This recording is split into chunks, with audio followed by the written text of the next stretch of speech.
दोस्तों नमस्कार। स्वागत है आपका आपके अपने YouTube चैनल पीएमसी इनसाइट पे। दोस्तों एक ऐसे टॉपिक पे मैं आज आपसे बात करने वाला हूँ जो आपके प्रोजेक्ट के लिए बहुत ज़्यादा ज़रूरी है। किसी भी आपके जो भी प्रोजेक्ट के एम्प्लॉय है, आपका साइट इंजीनियर हो, बिलिंग इंजीनियर हो, प्रोजेक्ट मैनेजर हो, साइट इंचार्ज हो या फिर आप खुद वो हो, तो इस सब्जेक्ट में जो बात कर रहा हूँ मैं आपको, ये आपको एक बहुत अच्छी लेवल पे लेके जाने के लिए, आपकी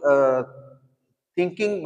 बढ़ाने के लिए, आपके थॉट्स बढ़ाने के लिए और पॉजिटिविटी के लिए ये जो चीज मैं आज आपको बता रहा हूँ वो बहुत ज्यादा इंपॉर्टेंट है। तो ध्यान से इस वीडियो को देखिए और समझिए बात को।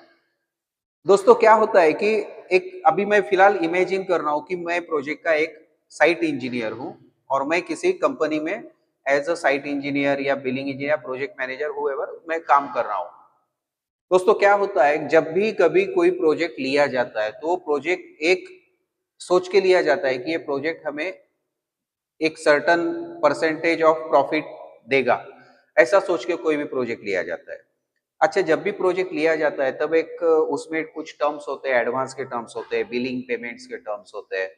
तो एडवांस के टर्म्स होते हैं तो वहां पे सबसे पहले आपका जो फंड फ्लो है प्रोजेक्ट का, वो फंड फ्लो थोड़ा शुरू में पॉजिटिव रहता है। धीरे धीरे जैसे जैसे आपका एडवांस यूटिलाइज होने लगता है, बिलिंग का साइकिल चलने लगता है, तो ये जब एडवांस आपका धीरे धीरे धीरे कम होने लगता है ना,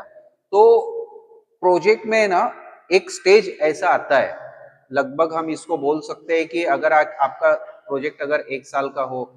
तो आप पकड़ सकते हो कि 7-8 महीने में जो है आपको एक स्टेज ऐसा आएगा, 5-6 महीने के बाद में, कि आपको एक फंड का क्रंच महसूस होने लगेगा प्रोजेक्ट पे। फंडिंग का प्रॉब्लम, हल्का सा प्रॉब्लम है, भले आप अच्छा काम कर रहे हो, पॉजिटिव कर रहे हो, प्रॉफिटेबिलिटी में भी कर रहे हो, लेकिन ये हमेशा सोचना चाहिए कि प्रोजेक्ट का प्रॉफिट जो होता है हमारे मालिक को, हमारी कंपनी को, तो वो प्रोजेक्ट का प्रॉफिट है ना, प्रोजेक्ट खत्म होने के बाद में आता है, शुरू में नहीं आता है। एक एग्जांपल अगर समझो, मेरा 1 करोड़ का प्रोजेक्ट है और 1 करोड़ के प्रोजेक्ट में अगर मैंने 10% का प्रॉफिट कंसीडर किया है तो 10 लाख का प्रॉफिट हो गया। बट उसमें कुछ टर्म्स भी होते हैं, कभी कभी क्लाइंट का रिटेंशन मनी होता है 1 साल के लिए, तो 5-1% वो निकल जाता है। फिर होता है आपका 10%, अगर हमने प्रॉफिट कंसीडर किया तो पहला 5% तो वहीं पे चला गया। उसके बाद में जो भी मटेरियल का आने वाला साइकिल है, कि अगर आपने 10 लाख का काम 1 महीने में किया है तो अगले महीने के काम के लिए वापस से नया मटेरियल भी डालना है, तो सप्लायर लोगों के पेमेंट्स भी पे करने हैं, नया मटेरियल भी डालना है, ऊपर से लोगों की सैलरी भी पे करनी है। मतलब ये जो पूरी साइकिल है, ये साइकिल चलते चलते चलते एक टाइम ऐसा आ जाता है कि जहां पे आपको फाइनेंशियल क्रंच महसूस होने लगता है प्रोजेक्ट पे। तो उस टाइम पे अगर आप एक साइट इंजीनियर हो, अगर आप समझो मैं एक साइट इंजीनियर हूं, मैं एक प्रोजेक्ट मैनेजर हूं या साइट इंचार्ज हूं, तो कैसे होता है कि अगर सप्लायर अगर मेरे पास में मेरी साइट पे अगर मटेरियल डिलीवर कर रहे हैं, तो अगर किसी का अगर पेमेंट टर्म किसी का फिक्स है कि 15 दिन में आपका पेमेंट आ जाएगा, 30 दिन में पेमेंट हो जाएगा, या कोई कोई होता है जो रोकड़े में काम कर या कैश में काम करता है। बट इनका जो मैक्सिमम जो कांटेक्ट रहता है ना, अपने मालिक के, अपने कंपनी के परचेज डिपार्टमेंट या अकाउंट डिपार्टमेंट के अलावा इनका जो मैक्सिमम जो कांटेक्ट बनता है वो बनता है मुझसे, मतलब site engineer, site in charge, project manager से। बार बार ये एक दूसरे के साथ में मिलते हैं, मटेरियल का डिलीवरी होता है, बात होती है, तो ये इनका कांटेक्ट बहुत ज्यादा अच्छी तरीके से एस्टेब्लिश हो जाता है। तो जब भी कभी टाइम ऐसा आता है जब प्रोजेक्ट में फाइनेंशियल क्रंच है, तो सबसे पहले आपको ये सबसे पहले जानना जरूरी है कि हर बार हर बार आपकी कंपनी सप्लायर को हो गया या एम्प्लॉय को हो गया, चलो एम्प्लॉय तो मैंडेटरी है, आपको सैलरी देना ही पड़ता है टाइम टू टाइम, वो बात अलग है, 2-4-5 दिन आगे पीछे हो सकता है, बट सप्लायर का पेमेंट, वेंडर्स का पेमेंट, कॉन्ट्रैक्टर का पेमेंट, ये कभी कभार डिले हो सकता है। तो जब भी ये ऐसे पेमेंट्स डिले होते हैं, और अगर किसी सप्लायर का अगर पेमेंट डिले होता है तो वो क्या करता है कि वो बोलता है कि मैं मटेरियल नहीं दूंगा, जब तक मेरा पिछला पेमेंट नहीं आता है मैं मटेरियल नहीं दूंगा। अब आप क्या करते हो या मैं क्या करता हूँ कि यही जो इन्फॉर्मेशन यहाँ से मुझे आ गई, मैं मेरी कंपनी में पहुंचा देता हूँ कि सर ऐसा ऐसा हो गया है, ये सप्लायर बोल रहा है कि मटेरियल नहीं देगा, अब मेरा लेबर बैठा हुआ है, मैं क्या करूँ। अब पहली बार तो ऑफिस से आपको भी आ जाता है, ठीक है, बात करो उससे दे देते, 2-3 दिन में अरेंज करके हम लोग फंड दे देते हैं। फिर नेक्स्ट टाइम उसको थोड़ा पेमेंट जाता है, फिर अगली बारी को सप्लायर, क्योंकि देखो आज अगर मैं कॉन्ट्रैक्टर हूं या मेरी कंपनी कॉन्ट्रैक्टर है, वैसे ही वो सप्लायर भी एक सप्लायर है, वेंडर है, तो वो भी ये सोचता है कि मेरा मैक्सिमम पेमेंट निकलता चले, मेरा कोई ओवरलोड ना हो और मेरा कोई कंपनी के सामने बैलेंस पैसा ना बचे। तो वो आपको हर एक टाइम पे प्रेशराइज करते रहता है, बिकॉज वो कम ऑफिस में नहीं बात करेगा, वो अकाउंट में नहीं बात करेगा, वो किससे बात करेगा, वो मुझसे बात करेगा, मतलब आपसे बात करेगा। क्यों?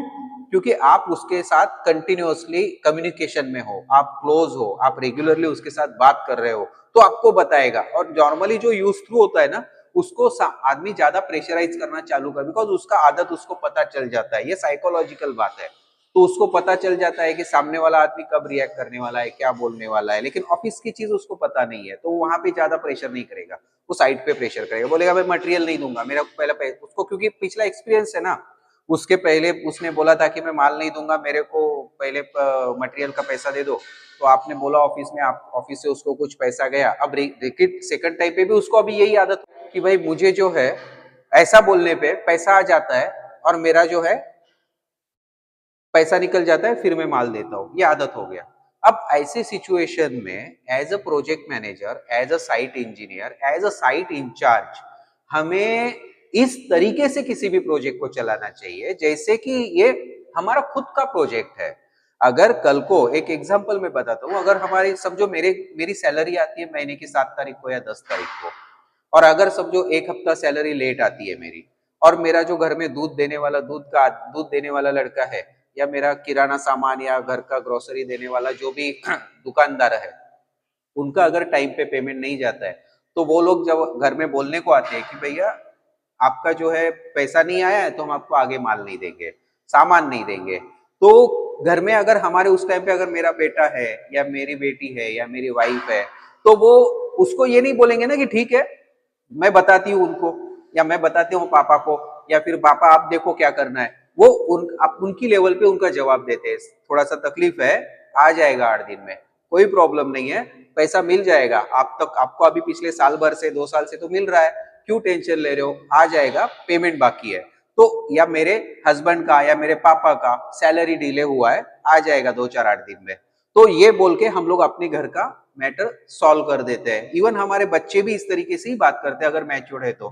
वाइफ भी हमारी इसी तरीके से बात करती है। अगर आप अगर फीमेल सुन रहे हो तो आपके हस्बैंड भी ऐसी बात करते होंगे। तो अगर ऐसी बात, अगर हम लोग अपना घर अगर इस तरीके से संभाल सकते हैं, तो हम क्यों ना एक प्रोजेक्ट इस तरीके से संभाल सकते हैं। हम भी तो उस प्रोजेक्ट के इंचार्ज है, इंजीनियर है, प्रोजेक्ट मैनेजर है, तो हम भी तो उस प्रोजेक्ट के मालिक हुए ना।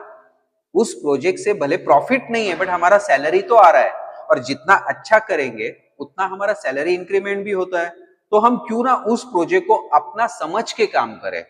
अगर कभी सप्लाई, हाँ एकदम बहुत ही ज्यादा तकलीफ हो जाती है, बहुत ओवर डिले हो जाता है, या कोई बहुत ज्यादा टेंशन वाली बात हो जाती है, तब आप आगे तक बात लेके जा सकते हो। आप यहाँ से मैटर सुलझा भी सकते हो, और सामने ऑफिस में बोल भी सकते हो कि भाई देखो आज मैंने इनसे बात करके कैसा भी करके माल मंगवा लिया है, बट कुछ तो आप 2-4 दिन में पेमेंट उसको करवा दो, ताकि मैं अगला भी माल ले सकूं। तो इससे क्या होता है कि एक तो सप्लायर को भी थोड़ा बहुत पैसा मिल जाता है, उसका ट्रस्ट बढ़ जाता है, आपका भी साइड का काम रुकता नहीं है, और तीसरी इंपॉर्टेंट बात है कि आपका रेपुटेशन एक अलग से बढ़ जाता है। आपका रिस्पॉन्सिबल नेचर जो है ना, वो कंपनी को पता चलता है। यहाँ पे आती है बात कि वो हमारे एम्प्लॉयर हमारे समझते कि भाई